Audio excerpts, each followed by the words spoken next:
Okay, we are recording. Thank you. Good evening. This is February 23, 2026 at 7 o'clock on a snowy evening. And this is a meeting of the Police Commissioners Advisory Committee. And my name is Paul Yee. I'm one of two co-chairs. The other co-chair is not present at this time. And I just want to have all the members and non-voting members introduce themselves. And we could start with Christine. Hi, Christine Knopf, town meeting member, precinct 15. Sorry. Secondly. Scott Nanian, town meeting member, precinct 10, member of the PCAC. Hi, I'm John Hilliard. I'm town meeting member in precinct 11 and a member of the committee.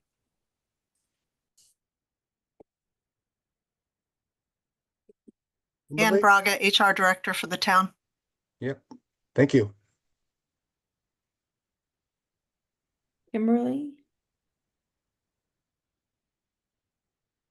Kimberly Richardson, town meeting member, precinct 2.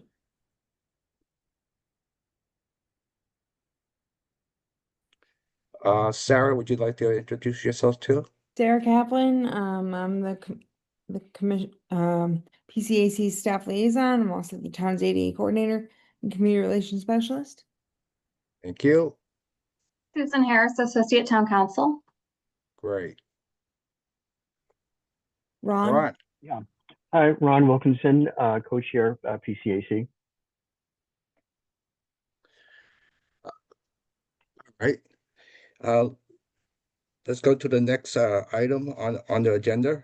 It's the approval of the January 26, 2026 meeting minutes. Has everybody reviewed them, and does anybody have any comments or changes?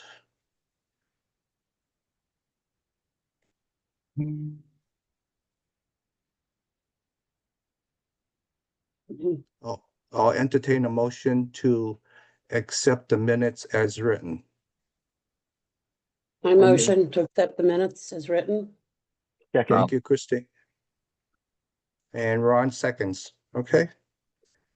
Christine, you want to go first and vote? Yes, I vote yes. John I vote yes as well. and Kimberly Yes. and Scott Scott Nanian, I vote yes. and Ron, please. Ron Wilkinson votes yes. And And the chair Paul Yee. votes. yes, and Paul Yee votes yes.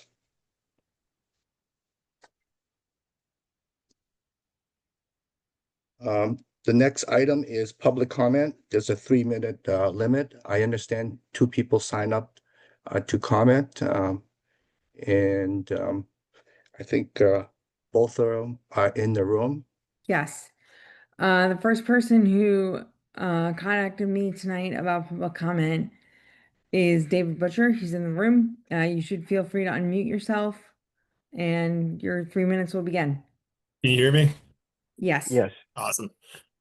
I'm here again, basically just speaking in opposition to the subject matters that come up later here about adopting Blue Voice as a technology. I was here last time for Flock. I'm mostly against AI, especially with police.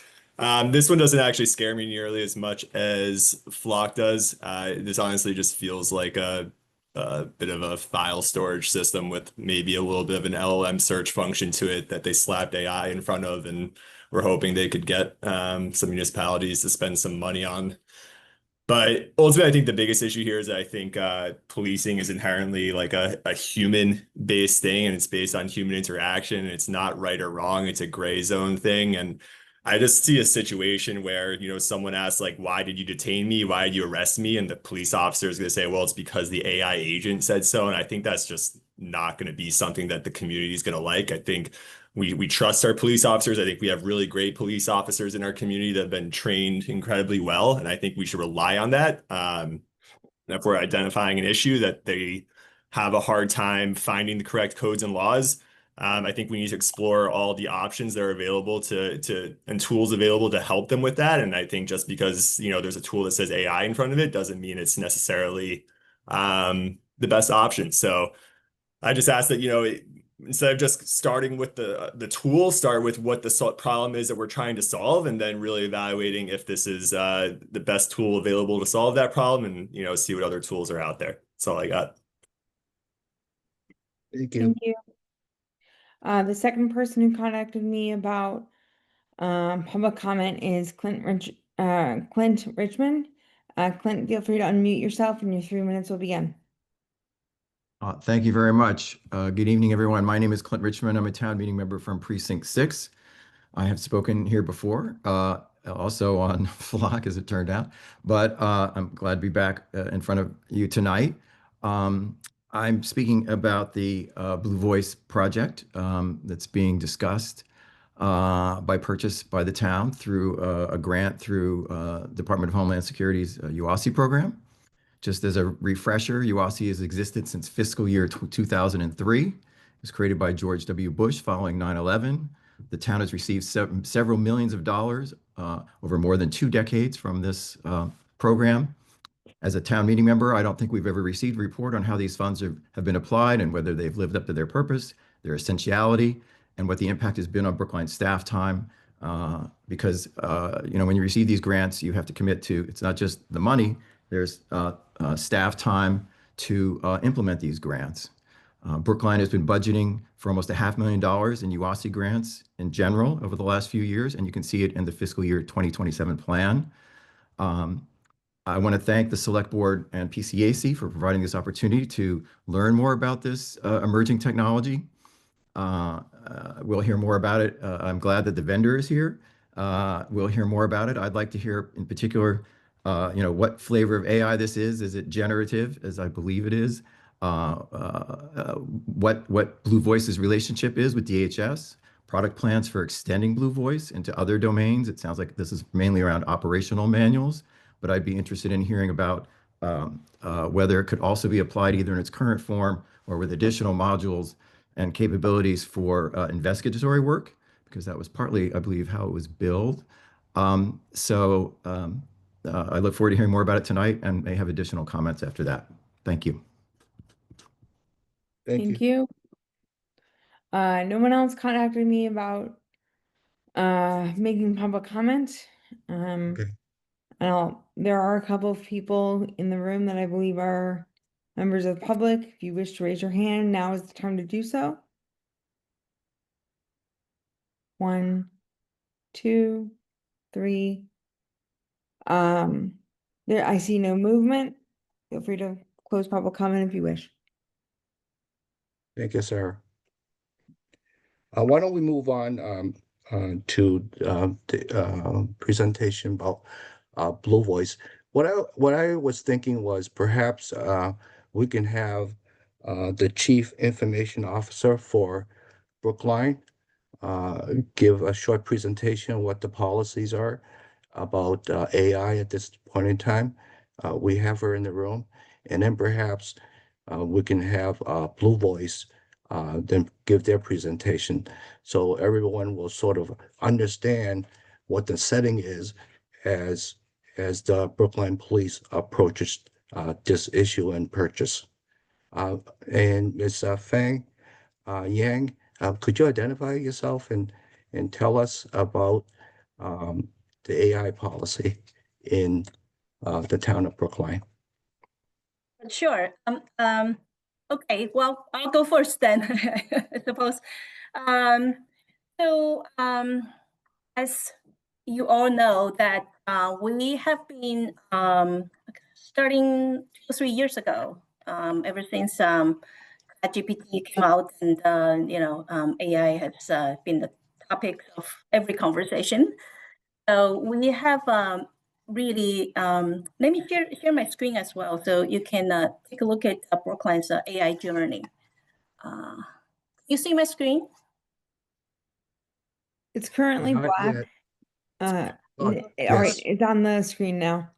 Is Thank it? you. Yeah, but it's small. Oh, there you go. No. You all can see? Yes. Yes. Okay, right. So we started with the town, started with trying to understand the risks of AI, right? The AI, we started monitoring AI use, our environment, computing environment, and to understand the cybersecurity challenges powered by AI. And as you all know, AI has hallucinations and bias, and there's also insufficient guardrails around it. We also need to think about privacy, data protection, transparency, safety. So those are the risks, right? Main risks that we're really trying to understand. And then we started with developing a policy and guidelines for our users. The policy was developed a year or so ago, and then it went through review by the Information Advisory Technology Advisory Committee, by HR, by Town Council's office, the Town Administrator's office, Select Board. So it was approved and adopted last summer. Let me bring up the policy. Have you all had a chance to look at the policy? Let me put the, hold on 1 second. Let me put the link to the policy for you.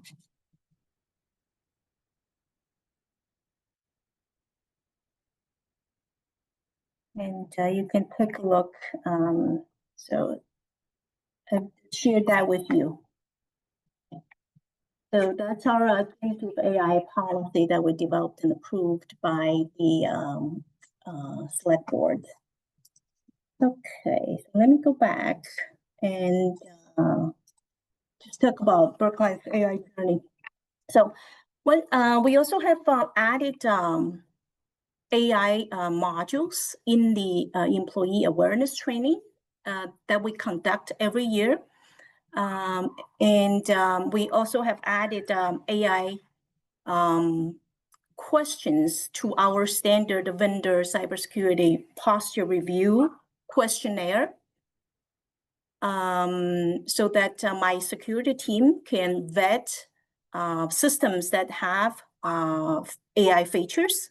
And as you all know, that these days that more and more systems that have AI features built in, or they're just native AI applications.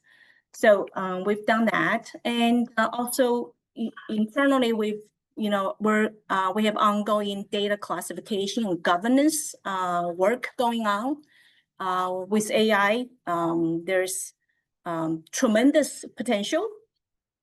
There's also tremendous risk. So having the right governance structure in place is really key. Excuse me for a second, my dog is barking, so. Okay, I'm back. So yeah, so that's, we've undertaken a lot of that kind of work in the past year. And then we have a few IT-sponsored test pilots going on because, this is a revolutionary technology. It can be used by good guys and bad guys, right? So it's, like any emerging technology, it's double-edged sword.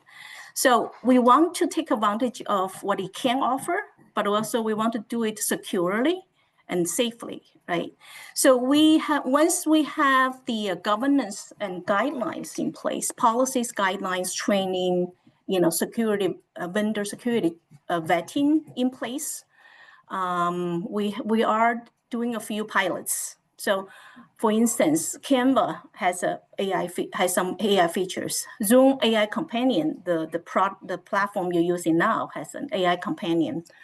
We have a test group for public meeting hosts, so you can summarize the meeting. It's easier for meeting note takers to take it, but put in the human in a loop, review it, modify it, so that it's the accurate meeting minutes.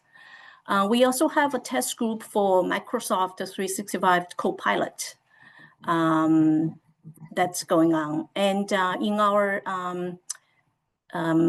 IT service management system, there's ticket summary a function that we're testing.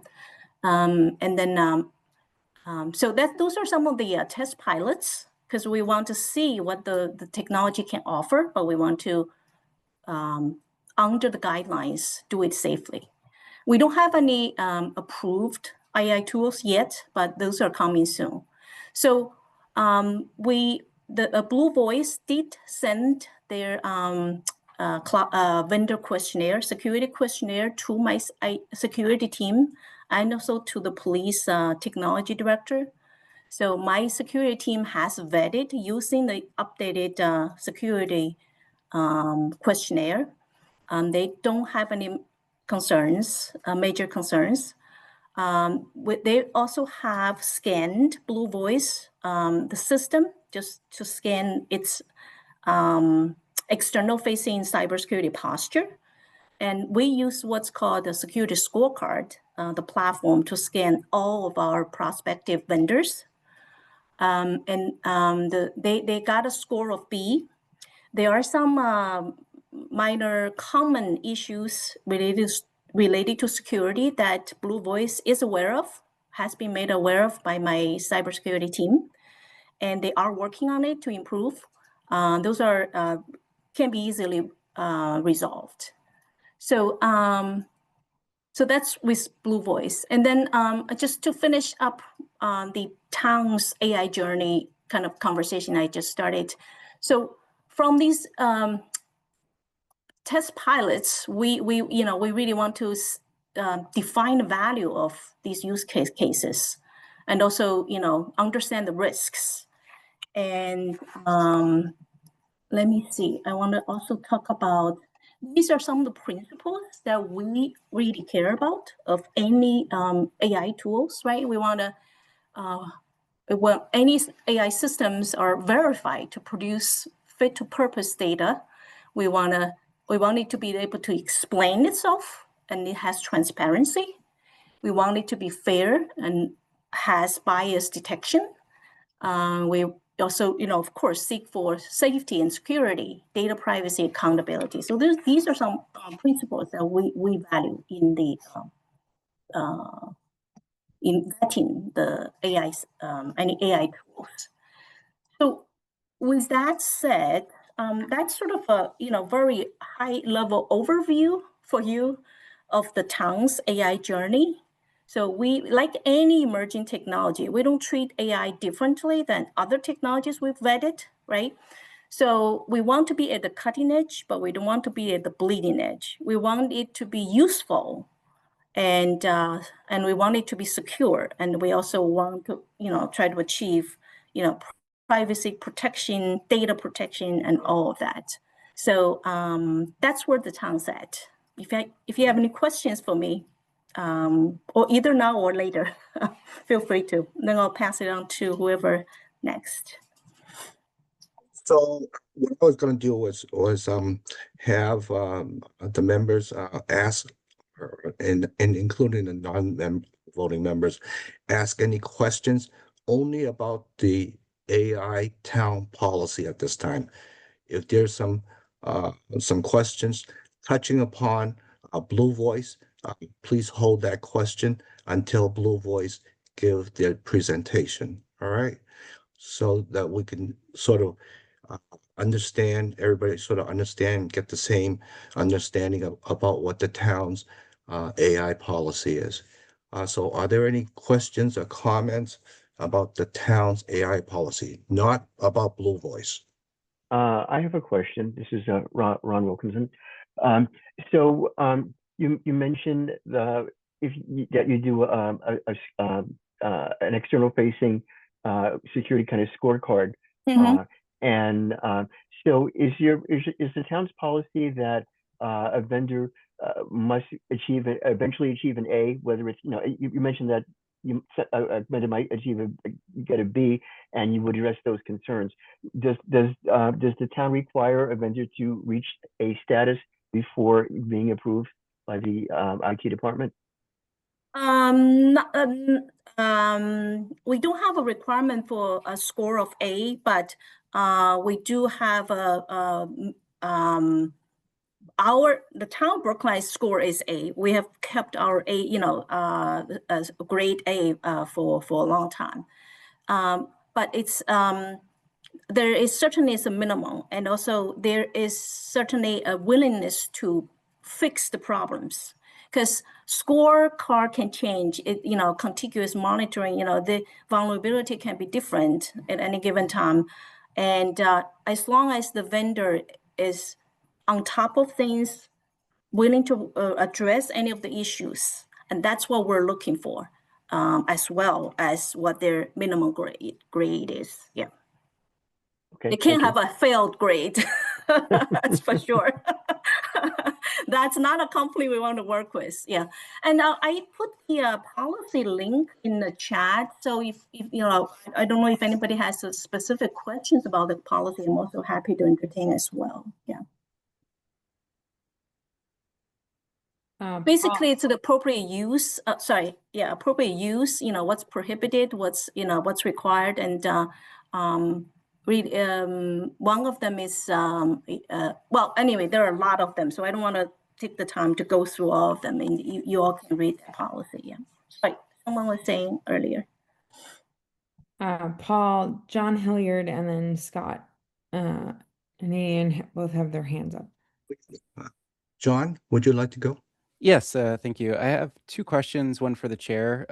First is just so I kind of understand what's going to happen. Is there anything that we need to vote on tonight? And then I have a separate question for Fenyang. I looked at it as more of information only. Got it. At this point in time, if the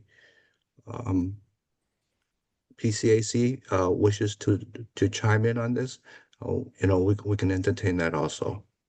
Okay.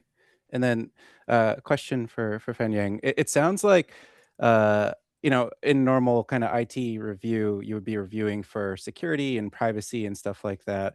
I guess I'm wondering, with these AI systems, especially in the policing context, is there any kind of like civil liberty impact review that happens? Because I know we would review things to make sure the system is secure and that it's fit for purpose. But then I'm wondering if there's kind of an impact level review that's more about the kind of, more like liberty-based or civil rights-based, as opposed to traditional kind of IT privacy and security reviews. It's more traditional IT, privacy, security, but also appropriate use for employees. Yeah.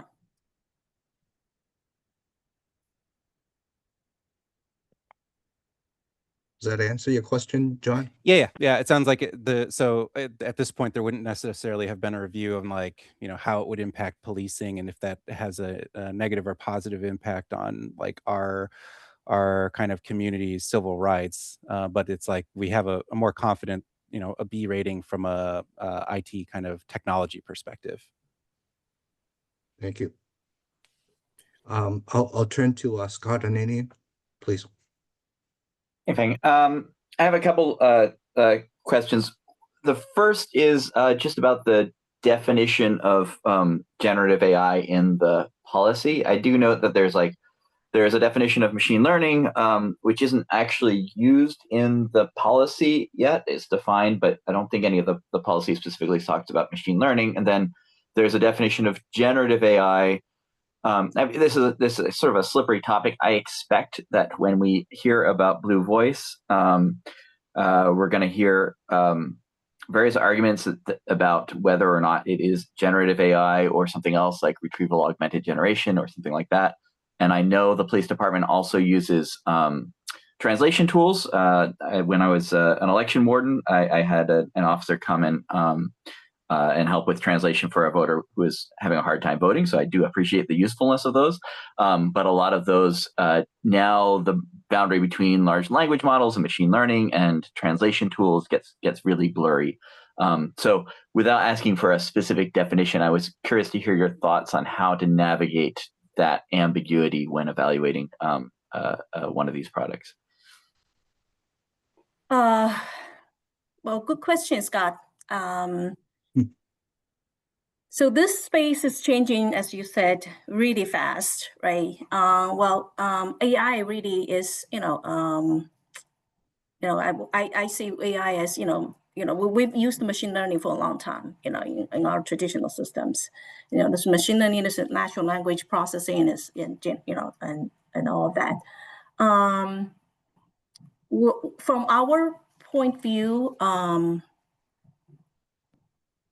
we really want to look at tools as, does it have sufficient guardrails that protects what we want to protect?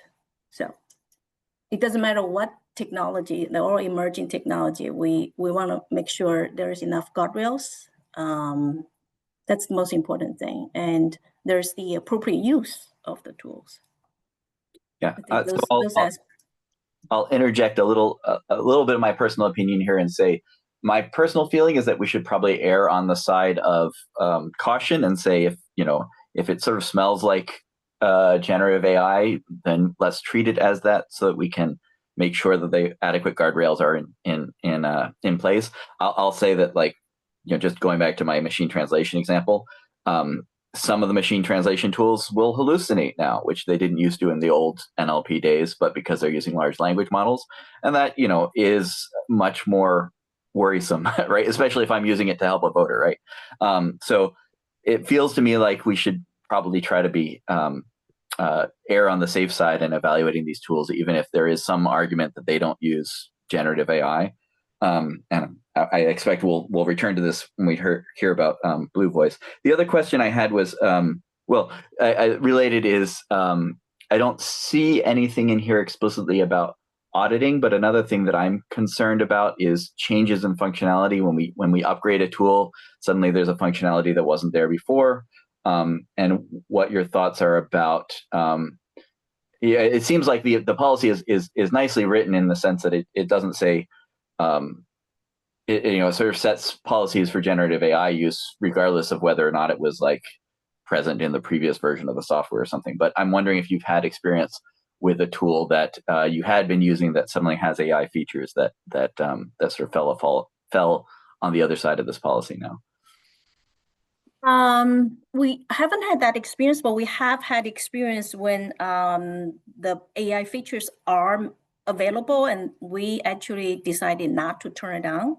So we have, in the past few years, we have really tightened up our security program, and we put in place the review of prospective vendors. We've updated our questionnaire, as Scott, as you know very well about those questionnaires, and we are starting to review existing systems, but due to resource constraints, where we haven't been doing, we haven't finished all of them, but we are starting to institute annual review of existing systems. That sounds really good. That makes me feel happy. I like, to the extent that we can do annual review, it would be great. I am, for this committee, I am a little concerned that our body camera systems are going to gain AI features without us asking for them. And so I want to be sure that we notice when that happens. The last question I had was, how are the pilots, like, there's no explicit mention of the pilots in the generative AI policy. Are they treated as, there's a section at the bottom of exceptions. Are they treated as exceptions to the policy, or is there a separate policy for pilots, or how are you thinking about the pilots, I guess? Well, pilots are pilots, right? So we are testing them where we're not approving them. So it's really only a group of users and power users and IT staff, mostly IT staff, are really trying to figure out, are there any risks? Are there any issues we haven't looked at? So and is this really useful? Is it really helping us? Is it saving money? These days, a lot of the AI, from startup to production, some of the stats I've seen is 5% success rate, and the cost is 89% increase. But that number are changing, right? It's getting to a sweet spot. It will be at the better, more sweet spot. So, I would say I wouldn't treat pilots as exceptions. I mean, that's the reason why we don't approve it. We haven't approved it. pilots are pilots. We're testing it. Yeah. Yeah, I'd like to see a little bit more explicit guardrails on the pilot in terms of, how many users are expected to use it when it's in pilot phase, or how long a pilot is allowed to last, or something like that. Again, this might be getting ahead of ourselves, but if Blue Voice is proposed as a pilot, I'd like to know, a little bit more precisely what that would mean, for example. Does that make sense? Right? Like, I don't want a situation where we have a pilot that just lasts for 10 years, right? Anyway, that's those are my comments. Thank you very much. Thank you, Scott. May I turn now to Blue Voice? We have our guests waiting. I see Michael, is it Grotman or Grotman? Michael Grotman. Excuse me. So should I address you as Dr. Grotman? It is, yes. Okay. And our Blue Voice, and also there's another person. You can introduce that person. And why don't you just introduce yourself to everyone as the presenter, and I'll let you go from there, and also identify the other person who's with you today. Thank you. I will. Thank you. So my name is Michael Grotman. I'm a 1981 graduate of Brookline High School. I worked at the Brookline Police Department for 32 years. I retired in 2021. Actually 2022, I take that back, February 2022. I got my doctorate in education from Boston University in 2003 on human development, and I retired as the deputy superintendent in charge of the community service division. I worked with UMass Medical School to develop the Massachusetts arrest screening tool for law enforcement, which is still the only risk assessment tool in America used to make sure kids are screened before we arrest them and put them into the system. On the call with me is Amit Pathakar, who is the Chief Technology Officer. Amit can introduce himself, and then I'll tell you about how this all started. I do want to allay everybody's fears that this was started because of an officer-involved shooting in Cambridge, where Amit and David, both at Harvard Law and Harvard Business School, came to me through a Brookline resident and asked if they could help police officers to make decisions. And so this whole thing was realized out of the need to decrease social harms. So I want to let Amit speak briefly, and then I will talk to Evie about what Blue Voice really is. Amit? Hello, everyone. My name is Amit Pathakar. I'm the CTO and co-founder of Blue Voice.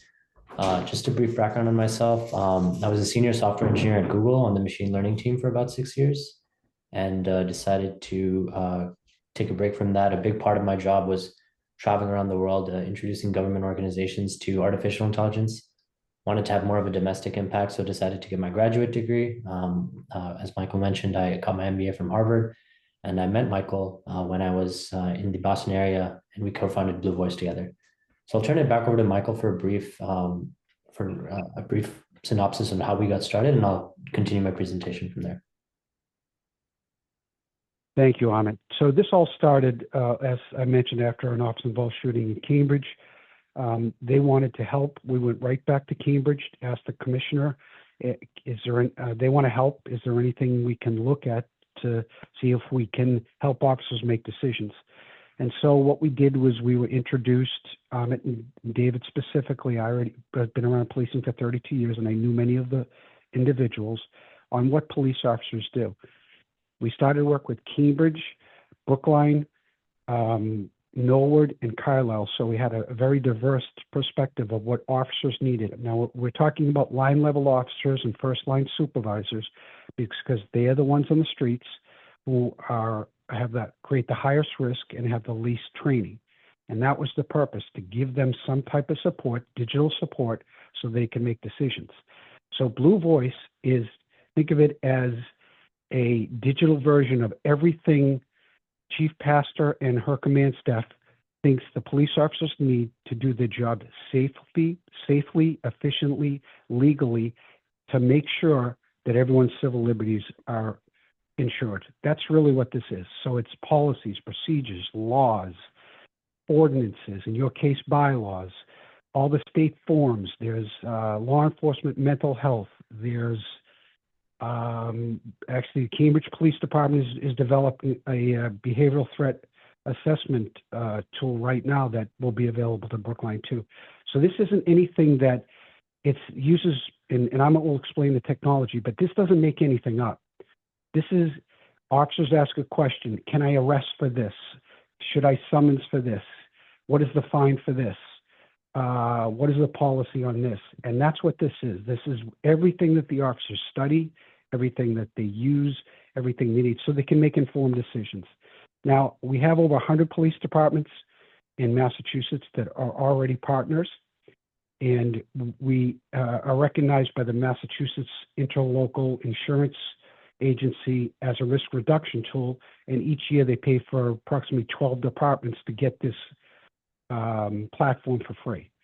So it's not, I understand the reservation, especially with anything that says AI on it. We do not share our information with anybody. There is no connection DHS.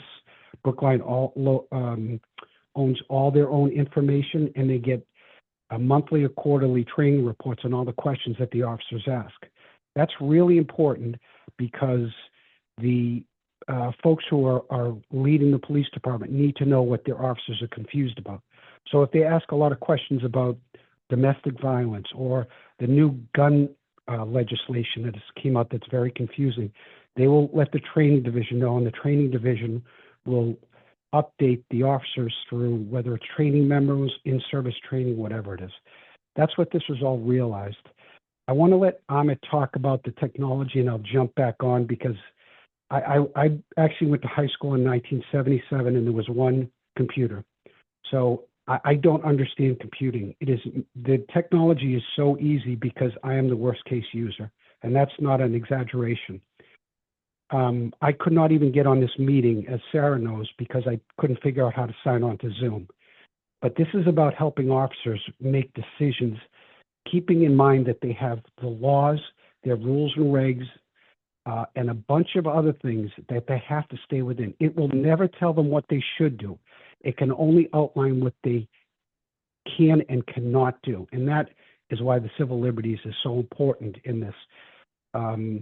Cambridge, the UASC agencies that are using this are Cambridge, Chelsea, Everett, Winthrop, Quincy. We're in negotiations with Boston, which has taken a long time, and most agencies in the area. So this has been a long time coming for Brookline. Brookline was one of the original agencies we talked with and interviewed officers on what they needed. And we started this about 2.5 years ago after we talked with a bunch of police officers and they said how badly they needed it. So let me turn it over to Amit, and then I will answer any questions. I understand I lived in Brookline most of my life. I worked there. Of my 63 years in existence, I've been involved with Brookline for 58 of them. So, Amit, do you want to take it from here? Yes, yes, I can. Can everyone hear me? And can everyone see the presentation? Okay. Yes, everyone can see the presentation and everyone can hear you. Yes. Great. So as Michael mentioned, I'm going to kind of skip over our backgrounds. The key thing I want to stress is that everyone's skepticism is welcome and is very good, because I think it starts a debate on how to properly use AI. The thing I will stress here is that on the left-hand side of the page, you see of this page is Cambridge Police Department, for example's policy manual. It's 1,500 pages. I don't have a picture of Brookline Police Department's policy manual, but I imagine it is of similar length. And so officers are expected to memorize or know all of that information in a split-second decision, or when the situation arises, or after a situation has been settled. And I think that's just frankly a little bit unreasonable to know. The alternatives that they have are that they can do Control F searches of a document. So they could have the policy on their phone and Control F it. And if you look for something about domestic violence, you'll get 1,000 results. The more dangerous option, which I believe a lot of people are using, and I frankly find it a little bit ignorant to think that they're not, is Google and Copilot search. And as you probably know, Google and Copilot search at the top of the screen has an AI generated summary that pulls from the World Wide Web, the vast internet, right? And so there's no guardrails in place for that. And what's worse is they don't even advertise that as an AI generated summary. It is just, this is the answer. So a perfect example is if you ask Google or Copilot, can I arrest a juvenile for a bylaw violation? It'll say yes. And it pulls from a site called lawyers.com. Is that specific to Brookline? Is that specific to Massachusetts? Is that even recent information? There's absolutely no way for an officer to know, but it appears that they're getting that. It appears that it's like, a confident answer. And so this is the alternative that people are using, right? And so what we envisioned is a system where you leverage the best parts of AI, but you put guardrails in. So the reason why we don't hallucinate, and I'm going to speak only to Brookline's version of the product, the reason that we don't hallucinate and that we don't, we can advertise the claims that we do is that we don't actually use generative AI for the answer. What we do is instead of retrieval augmented generation, as the gentleman earlier was talking about, we do retrieval augmented search. So I actually pulled up a few examples of exactly what Brookline officers see when they ask a particular question. So in this scenario, if you ask, what are the elements of shoplifting? It actually brings back a sanctioned book that is popularly distributed and we've licensed that officers use that is vetted by lawyers throughout the state. And it will actually take you to the exact section that's like relevant. Now, if you want to learn more information, you can actually open it to the exact page of the book and you can search up and down and find more information. So once again, as you can see, it is not generating an answer here. It's not using generative AI summaries for Brookline's version of the product.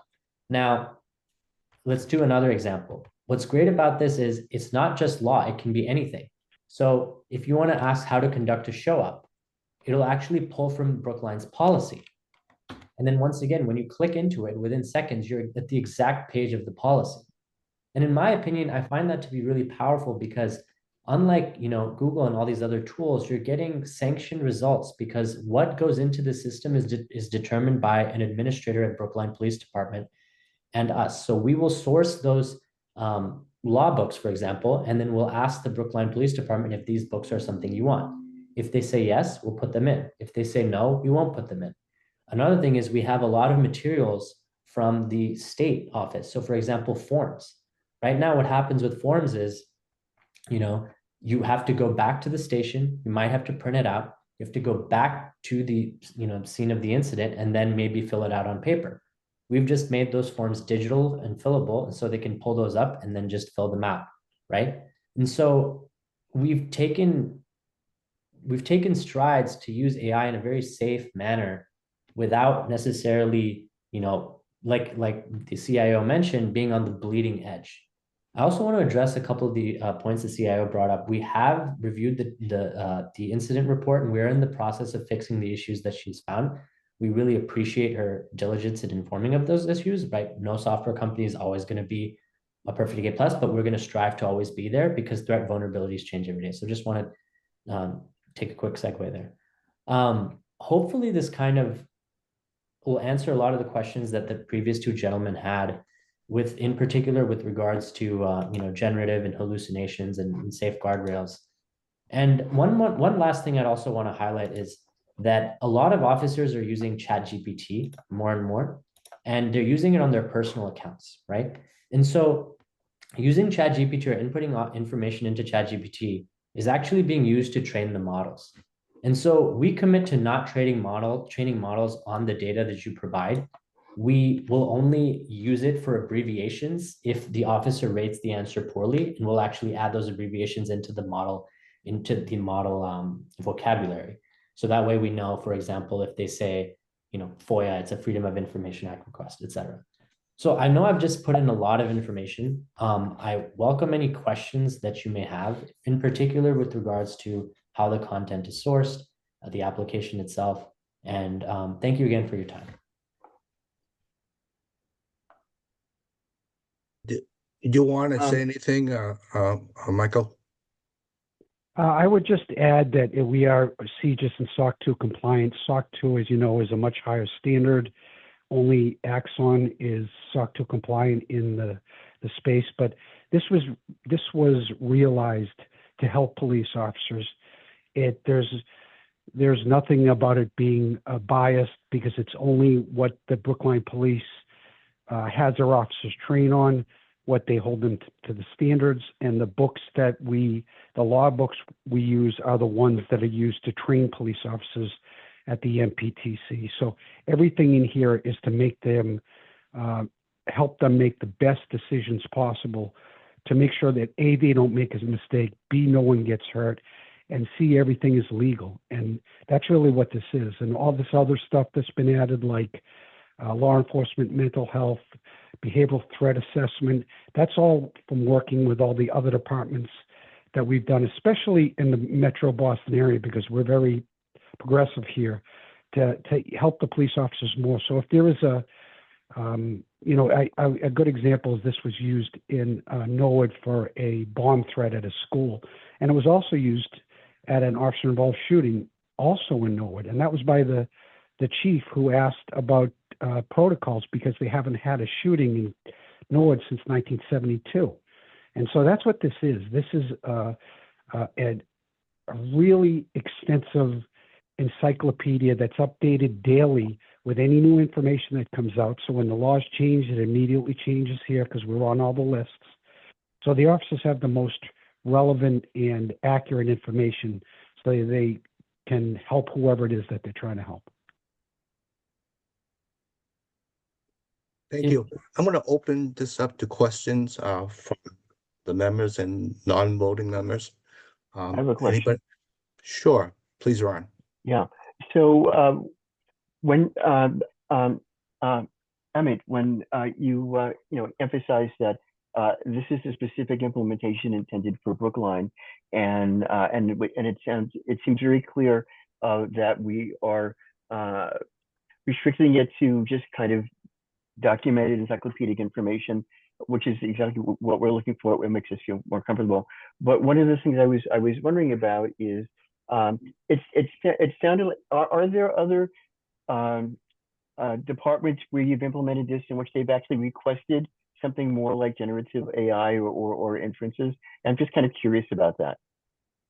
Yes, so a lot of our departments actually have requested that because they feel comfortable with the trade-off that's being made. And a few of departments have said explicitly, for example, departments that are on the federal level, absolutely no generative AI. So we turn that on as part of the department cannot turn that on. We turn that on. We only do that with explicit approval from the chief or command staff. So you're correct. Other departments have requested that and we have built that. I just want to clarify that Brookline does not have a generative AI implementation built into their application.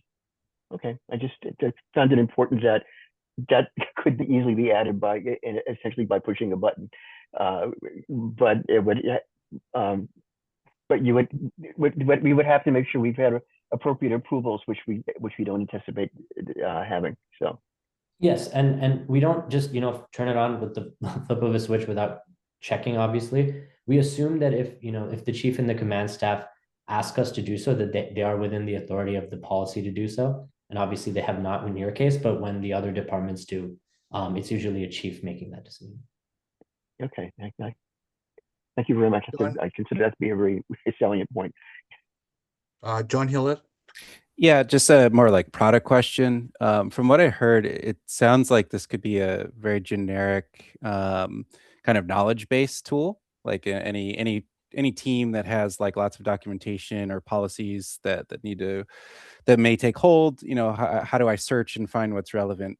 What are the features that are specific to policing in this product that we should be aware of? Yeah, that's a great. I think the number one is the vocabulary added and the context adjustment for the police case. So, for example, if there's terminology abbreviations used for the actual search platform, we adjust and we add that to the algorithm and to the model. I think that's the main difference.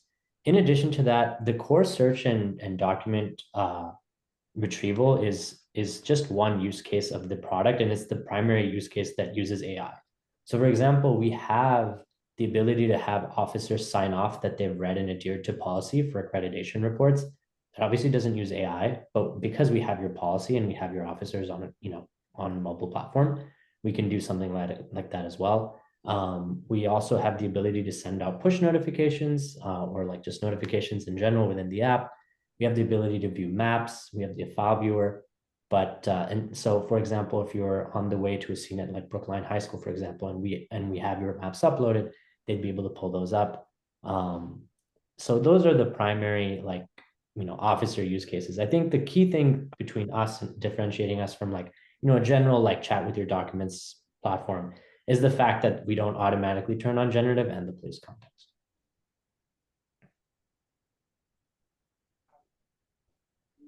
Anything else, John? Scott?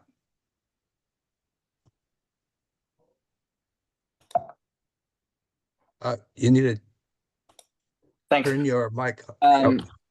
First, you mentioned the Brookline product. Is this already in use? This is maybe a question for town staff. And when it was mentioned this was for free, my understanding is that this is a grant for 6 months of use. So it's actually a year. It's a year. It's a URASI grant. It's a year, and it has not been used widely in Brookline. They just helped us develop it.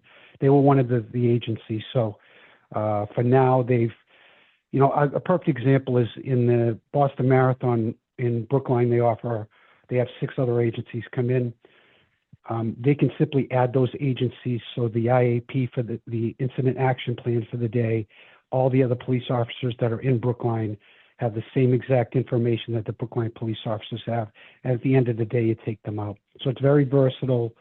You can fill out all the forms by talking to the phone. So the officers can go and someone needs help or needs to go to the hospital and need to fill out a Section 12. You can do it right there. You can sign the forms right there. You can share it at the hospital with the ambulance folks or to the emergency room. So yeah, that's what there's 100 other agencies in Massachusetts that currently use it. Brookline has never fully gone onto it, no, because the chief wanted to make sure she went through the proper channels, and she did not want generative AI used in it, and that's the reason why I'm just talking about the process that Brookline has access to, or will have access to. This is basic information. I'm sorry, but how much is if Brookline were to continue this product after the year grant? What is the amount of the grant? What are we talking about price wise? $12,500. Okay, so it's $12,500 a year, and this year at least there's a UASC grant for that amount. That is correct. Yes. And how many cities in Massachusetts are using the generative features? That's a fair question. Some. The reason why we developed, so in Massachusetts, we have 2 authors that are used for training for all the police officers. John Sheft, who is a former assistant attorney general, and Justin Hanrahan, who is actually the Watertown chief and also a lawyer. So we license their text. The way they lay things out, most police departments really don't need any type of AI summaries, but in places like Texas, where we are, Florida, Arizona, these departments, they wrote their laws much different than ours. So you have to go to separate laws just to make a decision. In Massachusetts, everything is contained within, your enforcement rights are within the law that's written. There you have to go to sometimes 4 different laws to actually figure out what you can do. So that's really where that came in. Massachusetts doesn't use a lot of generative AI. Okay. Actually, AI summaries, I should say. Yeah, and the time I would expect that Brookline would interoperate with other cities and towns using Blue Voice would be on Marathon Day, I guess. I know that's when we do a lot of cross departmental work. Yes, is that is correct? Yes. Yeah. Is that the time you're talking about I don't know. I guess I'm asking about how the systems work when they're unified in that way, and if there are anything that we should be concerned about in terms of sharing information that we wouldn't otherwise share, or our system working differently when we're working in that mode. No, well, all that is, I'm sorry. Go ahead, Amit. You go ahead. Yeah, I can speak to that. So you can share that's another piece that's specific to the police use case. So you can segregate pieces of information in different units, and passcode protects certain units. So that way, if you have officers come on and you have a sensitive unit, they don't have access to it. So you could just put them in the the marathon day unit, and then as soon as they leave, you can turn back on the other stuff. So there's a lot of flexibility and customizability with that you wouldn't normally get with a sharing platform. So that's kind of how they've done the marathon. We've supported numerous departments for the marathon. That's primarily how they do it. Okay, so I've got a question. Go ahead. Yeah. Okay. So we've got Brookline, which doesn't use generative AI, and we've got another local department that does use generative AI. And for Marathon Day, whatever they decide to share information, is it possible to accidentally give Brookline access to generative AI, or for someone to use Brookline static information in concert with the other stuff they're using, and end up using generative AI in the other department? So that would only happen if another agency who has generative AI invite Brookline officers on and then keep them on indefinitely, which would be a violation of terms of service, and nobody notices. And the Brookline officers are using the other town's version of the app, which has the other town's policies and bylaws, which also theoretically wouldn't make sense, versus Brookline. So I just want to be very clear. There are a lot of things that would have to happen for that to happen. It doesn't make sense for officers to do so, because you wouldn't be asking policy of, if you're asking Newton, for example, you wouldn't be asking, for Newton policy, it wouldn't make sense to you as a Brookline officer. So yeah, but would the Brookline officer be even consciously doing that? I mean, I can imagine the Brookline officer just kind of asking a generic question and assuming the policy is just coming from Brookline, but in fact, it's spilling over into something from Newton because there's a sharing thing and it wasn't turned off properly. No, that's not how it works, sir. That's not how that works. It's there has to be an agreement between the two agencies before that even happens, and it's a special event. So I live in Newton. If Brookline comes in here before the whatever event it is in Newton, Brookline officers do work in Newton for details. But if a police officer came in here from Brookline and Newton shared their information, and Newton has this too and has for a while, they don't have generative AI either, but they would only get the information for the day. They wouldn't get access to their platform. They would still have the Brookline platform, but they would also have the incident action plan or the operations plan. So that's all they're getting. They're not getting everything else. They're just getting the shared information that they're doing. Another way to think of this, if there was a kid that went missing up in Hammond Pond Parkway in the woods there, and Brookline and Newton came together, they could share information to look for this child really quickly, but it would still stay within the parameters of Brookline would have Newton's information and not use AI, summaries or generative AI, and Newton doesn't have generative AI either. So does that make sense? I think I might have messed that one up. Well, no, I think that was helpful. I think what you're saying is only static information would be shared, and not the AI, the generative AI function across from the other department. Yes. Yeah. Okay. Yes. That's absolutely correct. Sorry about that. No, that's okay. That's fine. I just wanted to make sure that was addressed. Anybody else? Scott? Sorry, I've got a lot of questions.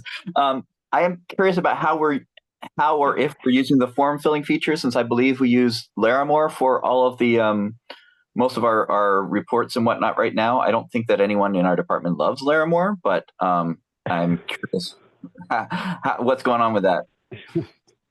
So those are state forms or internal forms that Brookline could add to them if they wanted. The state forms are state forms, literally. So you can attach them to anything.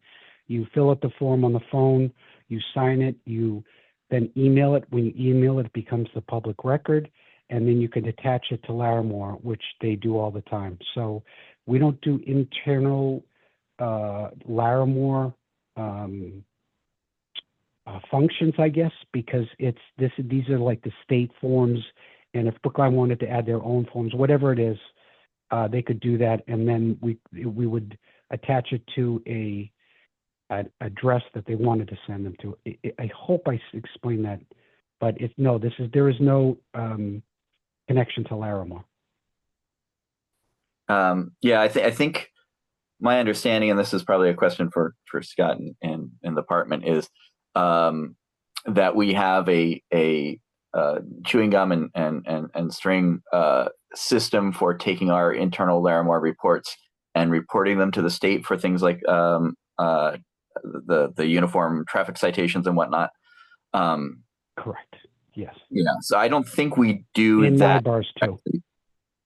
Yeah, the officer doesn't submit directly to the state. I believe in our process, we do that after the fact. Correct. Yeah.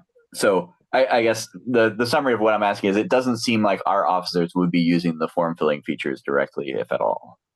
Is that fair to say? Oh, no, they would use them significantly because they wouldn't have, well, what they do now is they fill it out on paper. So, and then they add that, they scan it, and then they add it to a report. Now they could just fill it out at the scene. Like a 209A. If they filled out a 209A, they fill it out on paper. Then they have to scan it and then attach it to a report. They can just fill it out on a form, talk to the phone, and it'll fill it out. They sign on it, and they email it, and they can just attach it from the email. So there's no more paper forms and things like that. Okay. And the other question, I have to ask the direct question about what your data sharing policies are these days, especially with the federal government and DHS. If a Brookline officer searches for, undocumented suspect, or what do I do if a bystander isn't a citizen? What are our guarantees that those queries stay local to Brookline and don't get broadcast to other government agencies? So we have a logic multi-tenancy. You own that information. Sorry, Amit, you go ahead. Yeah, so I guess from a policy standpoint, we just never would do that because we have a data sharing policy and data retention policy that outlines this. I encourage everyone to go to secure.bluevoice.io if they'd like, or security.bluevoice.io if they'd like. We have a data retention, data sharing policy that has this outlined. From an actual technical perspective, we use something called logic-based multi-tenancy, which basically means that we have created separate copies of like these, how do I explain it? Like these apps, if you will, within our server space, and there's no like cross sharing. So the questions that are provided and another thing is questions that are provided are also never given to the department. We give them reports of training materials that they should be using. So there's just no way a question that Brookline asks would ever just be in the hands of another officer. We also have all of our staff that have access to this data they are background checked U.S. citizens. The data never leaves the country, and they take CJIS online training and certify to that, so they would never willingly take any nefarious action as well. So, and additionally, we anonymize the question data after a certain timestamp for officer anonymity and safety. So there's just like a lot of like guardrails in place to kind of prevent a scenario like that from happening. I'll go ahead and read the privacy policy. I'm much more interested in the anonymization aspect, because if you have access to the data, it is accessible via subpoena or other coercion, I'll say. And so it's, I would put a lot more faith in not collecting the data or not storing the data or anonymizing the data than just sort of the sort of trust me aspect. So we do anonymize the data. So even if you put a gun to my head and told me to tell you who asked what question on what day, I wouldn't be able to do that. The reason is we have an anonymity protocol that anonymizes who asked the question as well as the timestamp of the question that is regularly and routinely run. The reason for that is twofold. One is for officer safety and to ensure that, And second is to ensure that, officers feel comfortable asking questions. There's no point in having a question platform when an officer's unsure if they're not going to use it, right? You obviously want your officers to feel comfortable using a platform that is giving them the answer, especially when the stakes are this high. So yeah. And is that present in your data management policy? I believe so. Yeah, I believe so, but I think it's in one of our policies. But yes. I'm on your site and I have to sort of request access, so you can look forward to an access request for me. I'd like to read that and verify it. Sure. John, I guess John is probably going to do the same. Thanks. John, did you have a question? No, I was just indicating I'm on that site, and I've also requested access to the SOC 2. Okay. So I would also advise that all of those reports are confidential. So if we do give you access, like, we ask that you don't share those.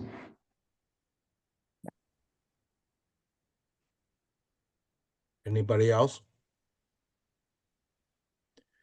I have a question.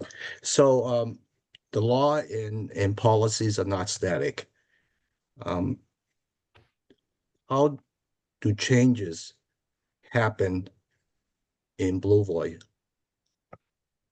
Yeah, that's a great question. So let's take a policy, for example, right? So let's say you have a use of force policy version 1, that's like, as of last year, and you have a use of force policy version 2 that's been crafted with your lawyers. What you do in the admin panel is you drag and drop, and it'll ask you to archive the old one. So when you archive an old policy, it is unable to be searched or seen in the file viewer. And so, but if you've been trained on it, it's still available based on your training. So you can see what version of the policy an officer was particularly trained on. So when you drag and drop and replace it, we basically like refresh immediately within seconds every officer's version, what that the phone has access to. So if they ask a question of the use of force policy, now it pulls from the newer version of the policy, not the older. That makes sense. And the laws are updated. Whenever the laws change, we are part of the Massachusetts Police listserv. So when the laws are sent out to the Massachusetts Police, we automatically update them as well. So we're part of that very email. So that's how they're updated. Whether it's an attorney general, if it's a court decision that their lead counsel, who is also our lead counsel, updates and says this is important because it's a change that affects X, the officers know about it immediately.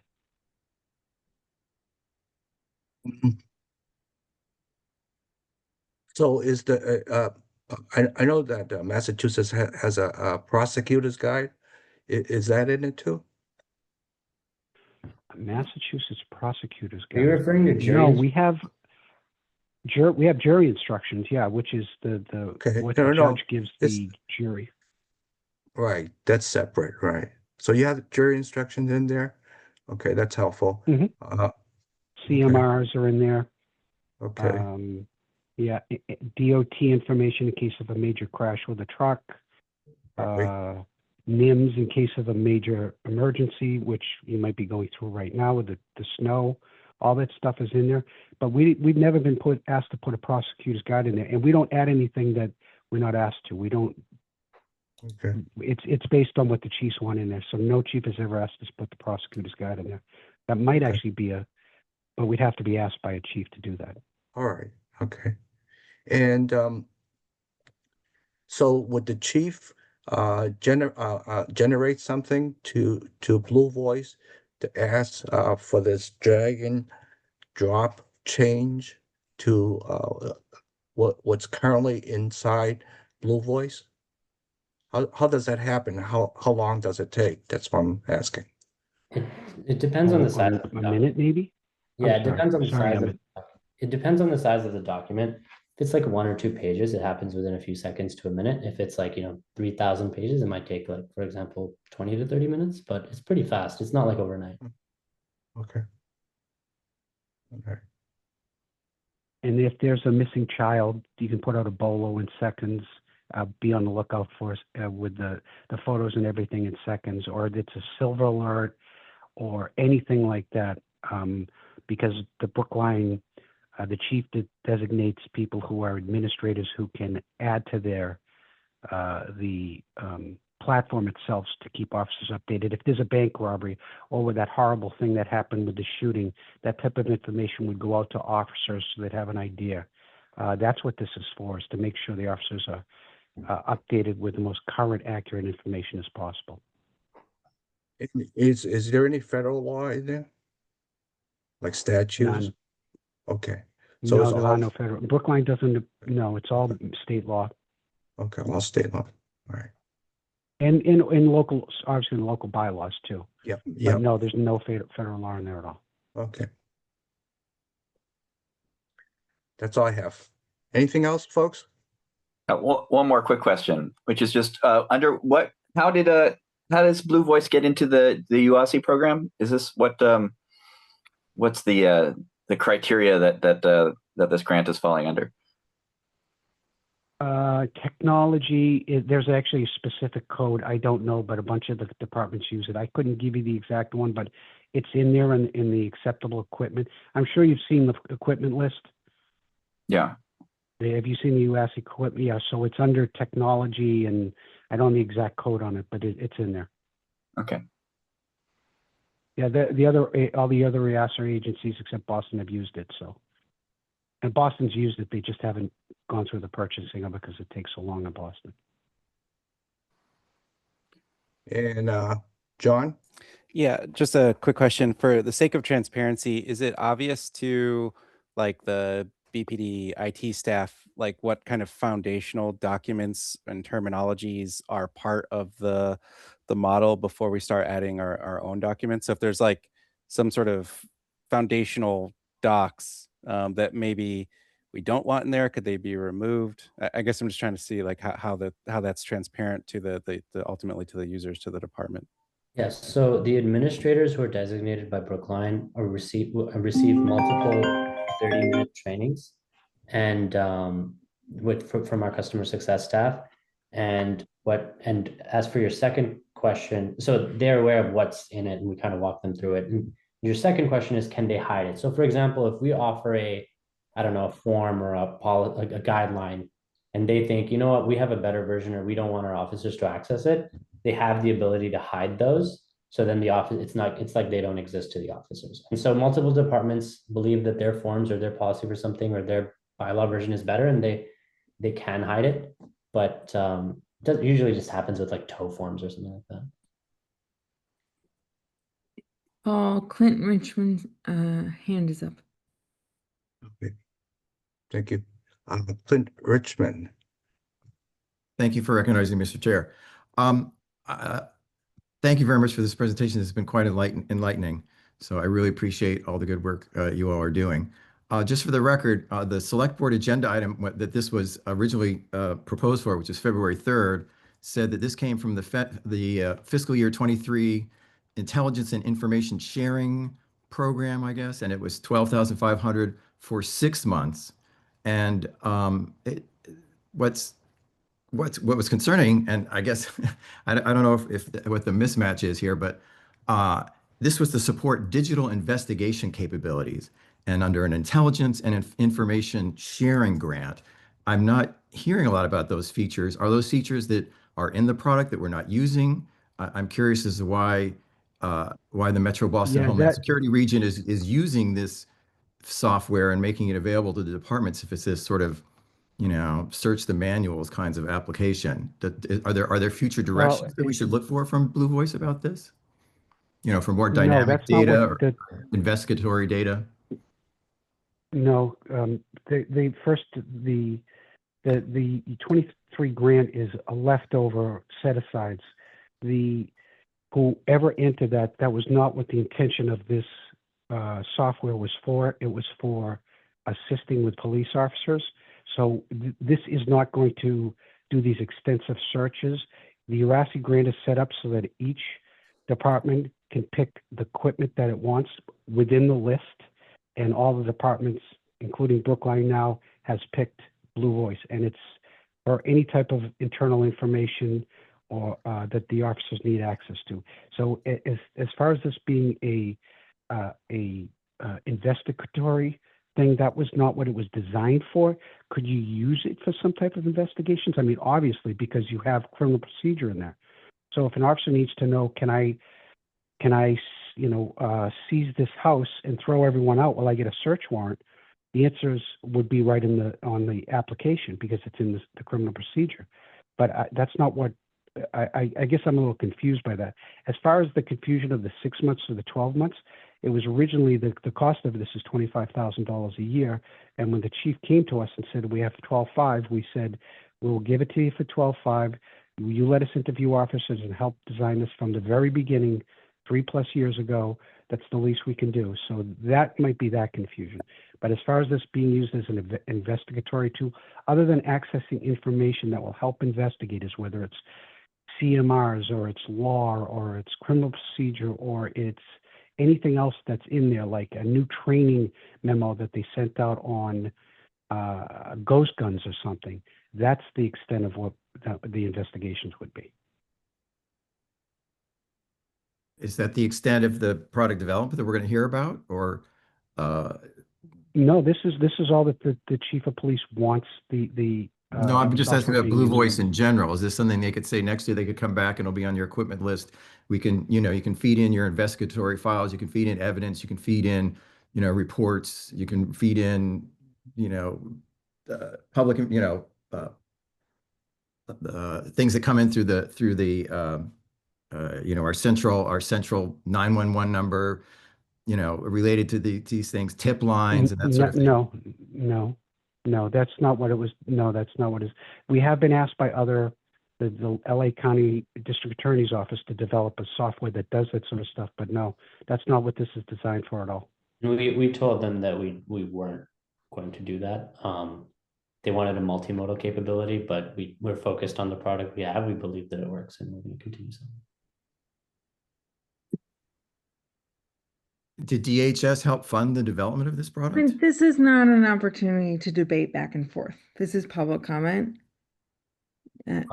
No, the DHS did not fund the development of this product. We're venture backed, and we have not. Yeah, that did not happen. No, the federal government had nothing to do with this. Literally nothing.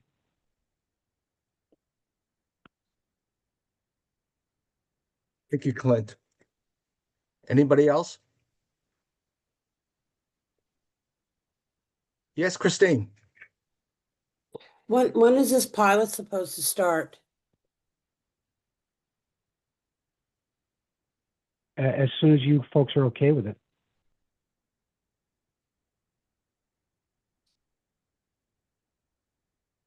You mean that select board would have to approve it, correct? So. Yeah, select board. I don't know that. I don't know that answer. But it's nothing that's going to go to town meeting, is it? Is this going to be a town meeting vote or just no? Yes or no? It's not a town meeting matter it never has been with UASI. Okay. Where the police department uses I mean, I was the deputy superintendent there for a long time, so basically what the Brookline Police is looking for you to take a look at this and see if you're okay with it. That's what this meeting was for. Thank you. I know the chief and the command staff are fully aboard. They've been assisted with the development, and they're the last UASI agency left to get this. So I'm sure there's.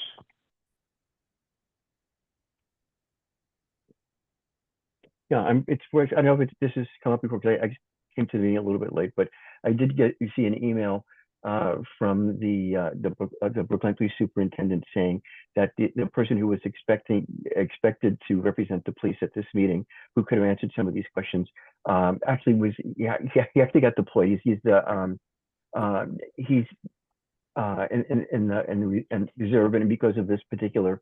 He's in the National Guard, and because of this particular snow emergency, he got deployed at the last minute. And so that's why he hasn't joined the meeting. But yeah, otherwise we would have had someone from the Brookline Police Command staff to attend. So just letting you know that I did get an email at the last minute saying that was why. It was Russell O'Neill, who's the deputy superintendent who attends these meetings, is not here. Paul, He's assisted with this a lot. He's used the platform a lot to give us direction. The whole thing's been developed to help police officers. That's what it comes down to. So they make the right decisions for the public. All right, you was going to say something? I was just trying to let you know that Scott's hand is up again. Yep. Yes, Scott? Yeah, I have a closing sort of thoughts, but when we're ready for that, I don't want to interrupt anyone else who has questions. Okay.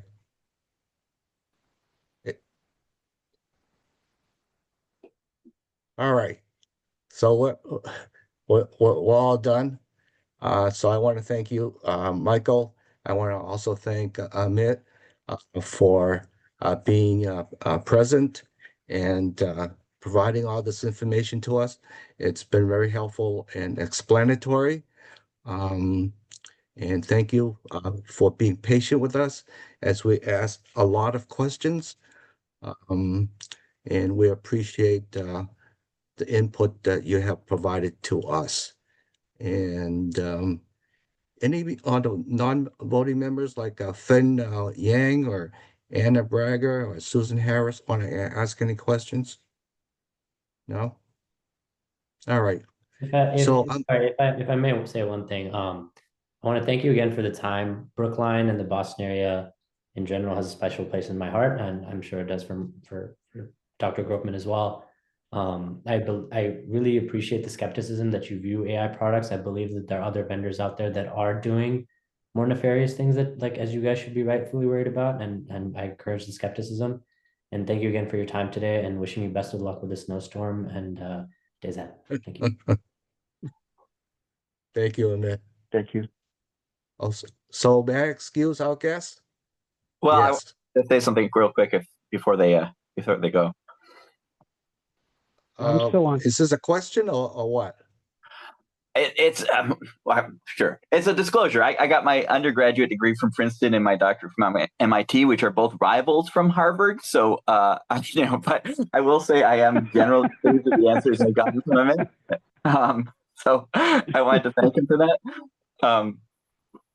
I work for the Wikimedia Foundation, and we're also experimenting with retrieval augmented search mechanisms as a way to surface reliable information, in our case from articles, in your case from policy. Here in the PCAC, we've also spent a lot of time carefully revising various sections of the policy manual to reflect Brookline values. And the idea that we can make that carefully crafted text more accessible to officers on the job seems like a good thing to me. I just checked our fiscal year 27 budget, and we are paying a similar amount for the tool which puts our bylaws and zoning regulations online and keeps them up to date. So the price seems in line with the other tools that we're using in town. I don't think we have a search mechanism for our bylaws and zoning regulations, but the answers we got for how these policy documents can be updated when we have updates in policy seems good. I think we've discussed the various issues that cause us concern, including data retention policy, use of generative AI, and sharing with other agencies, but it doesn't seem from the answers we've gotten tonight that there's an issue at the present time. Although obviously I think we should stay vigilant, and to quote a constituent actually on this call, I could see a company like this trying to grow quick and add more functionality to the platform, potentially more generative. So we should make sure there's a process for making sure that new features need to be reviewed by a committee or board. That seems like a common sense idea that we're all generally on board with. But I did want to thank Amit. Despite being a Harvard grad, I think you've done a good job tonight. Princeton's ranked better. Can I just say something to that real quick? If you're paying that amount of money to update your bylaws, please let us take a look at it, because that's something we could do readily. I mean, I know how bad it is with the state aid right now. Let us take a look at that, please. I mean, that is not a big ask. I can point you to our town clerk. Yeah, I don't mean to belabor the point, Scott, if I may address you as that, but reputation is something that's very important to the company and to me in particular. Rolling out generative AI features without, consent of your command staff, as well as like doing it improperly, is something that would hurt our reputation, have really damaging consequences, and it doesn't even make business sense to do so, let alone, from a personal like grow fast perspective. So you can be rest assured that like we are not in the business of growing as fast as possible, or else we would have just, we would be doing that at intense reputational risk. So I think the skepticism is fair, and obviously you should obviously take everything I say with a grain of salt, but like I'm trying to tell you that like from a business perspective and from just an ethical perspective, it just goes against everything we believe in.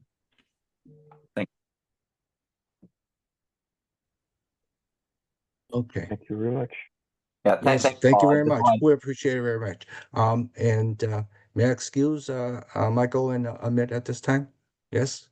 Thank you, Yes. sir. It was a pleasure. Good luck Thank with you. the storm. Thanks. Thank you. Bye-bye. Okay. All right. Somebody had mentioned whether or not we should have a vote. I don't know if we should have a vote. Are we allowed to I'll- have a vote without putting it on the agenda? And I'm not sure. If somebody would ask Sarah or You Susan. could Yeah. have a vote because it's an issue on your agenda. You don't need to like purposely mark the vote as happening, but in this case, I would not recommend it, given that there is so much interest and concern from the community about AI. I would put it on an agenda as a possible vote if you plan on possibly voting. Okay, so that means not tonight. Well, let's see if people will want to do that or would just want to leave it alone. I mean, I think it would be useful to provide some feedback to the select board about the product, but I don't know how best to do that. Without a vote, there is no other way to do that. Right. Yeah, I mean, I guess what I'm saying is I'm not at this point. I don't know the wording of the vote that I would propose. I don't feel like I want to. I mean, you've heard my personal position. It seems relatively okay. I don't know that I want to turn that into a vote to say like we should do this. That might be a little stronger than I personally feel. All right. John? Yeah, largely agree. I was thinking that if it would, I think if we were going to have a vote, having somebody from the Brookline Police to answer a few questions about it and like the use cases, I think would be useful. But yeah, I agree with Scott. Okay. Anybody else? Yeah, I agree. Having someone from Brookline Police be involved at this level before we consider voting. I was going to say the same thing. This is Susan Harris, Associate Town Council. And given that the police representative is not here tonight, it'd be helpful to have them there before a possible vote to answer additional questions, as well as to, share what they're asking for in terms of a vote. Okay. Anybody else want to weigh in? Thank you, Susan. I appreciate that. Okay. Well, so we're not going to have a vote on Blue Voice. So why don't we move to the next item? Civilian feedback. Sarah? Okay, I'm gonna share my screen. Give me a second. Yep. I submitted this to the select board, I think the day I posted the agenda. The form has received 2 more responses. And in addition, they received a test response that did not count toward the data, but as is our custom, is logged for the record. Of the 64 non-test responses received, at this point, 40.63% are indicated as very positive, 31.25 are indicated as very negative, 12.5 are indicated as somewhat negative, and 15.63 are indicated as neutral. And then the comments are as follows.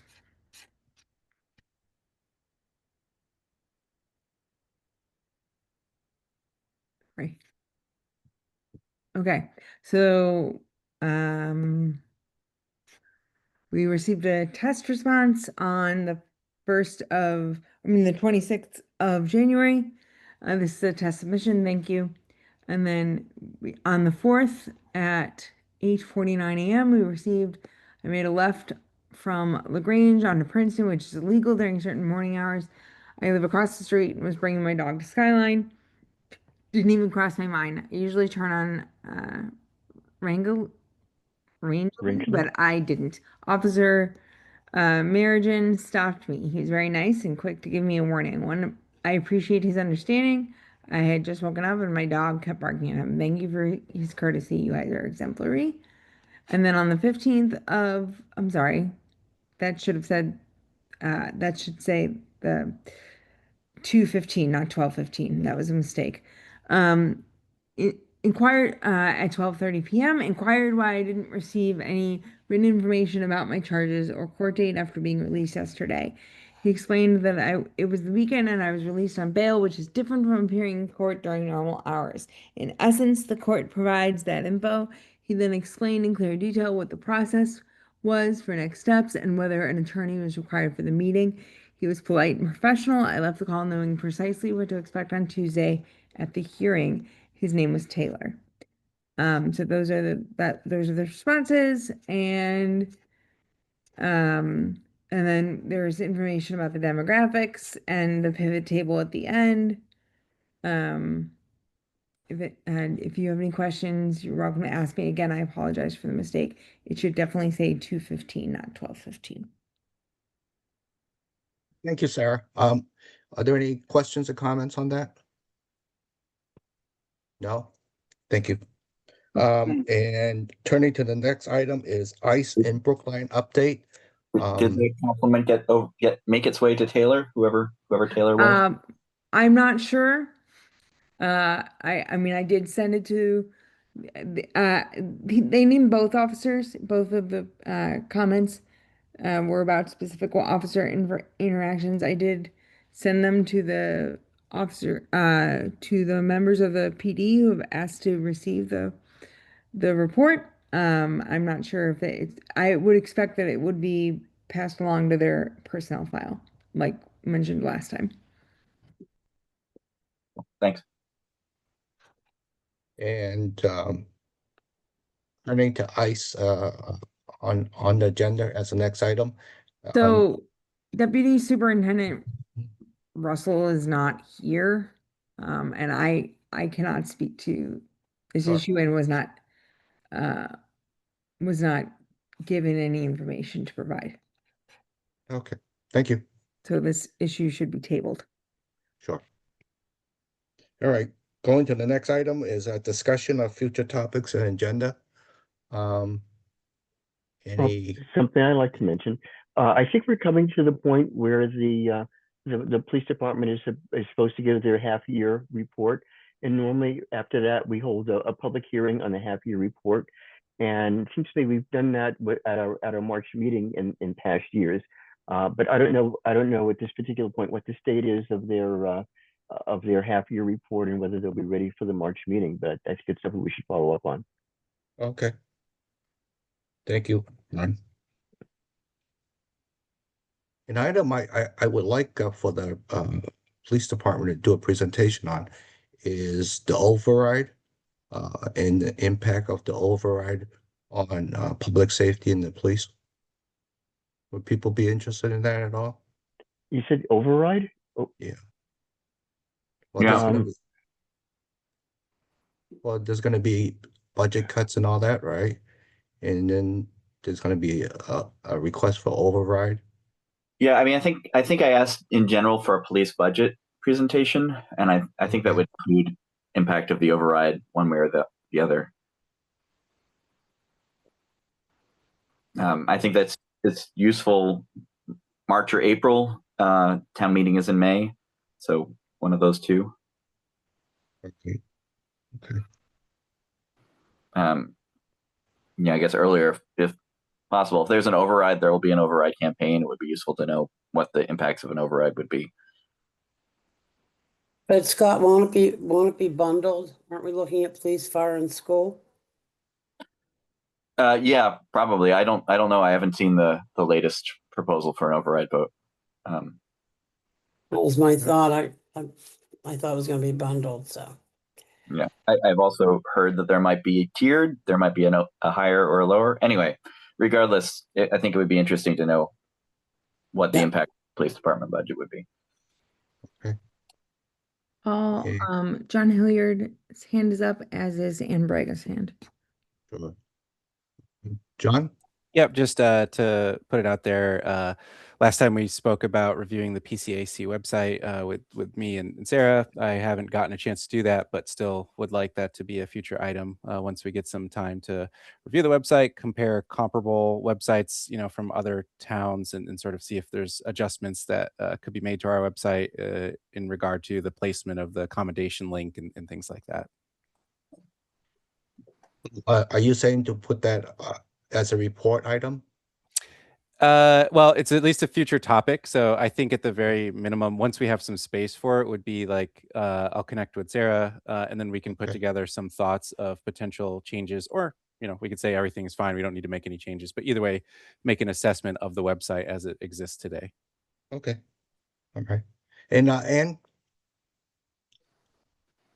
Hi, Ann Braga, HR Director.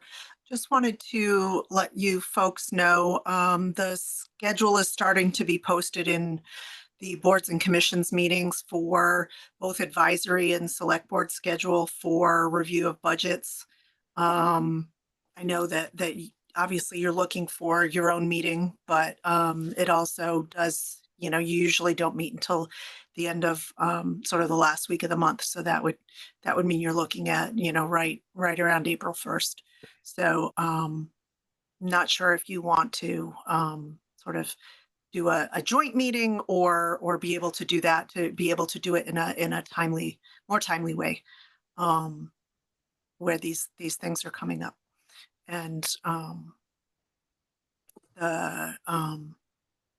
the chief did apologize. I was texting with her, and that with Russ being deployed at such a last minute, they did not have anybody up for attending your meeting tonight. So apologies from the chief on that.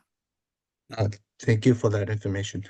So what is the deadline again? And what's the other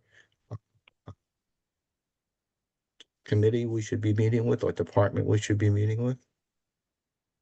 So all of the departments have to do a presentation before a subcommittee of advisory, as well as the full committee, as well as doing a presentation before the select board.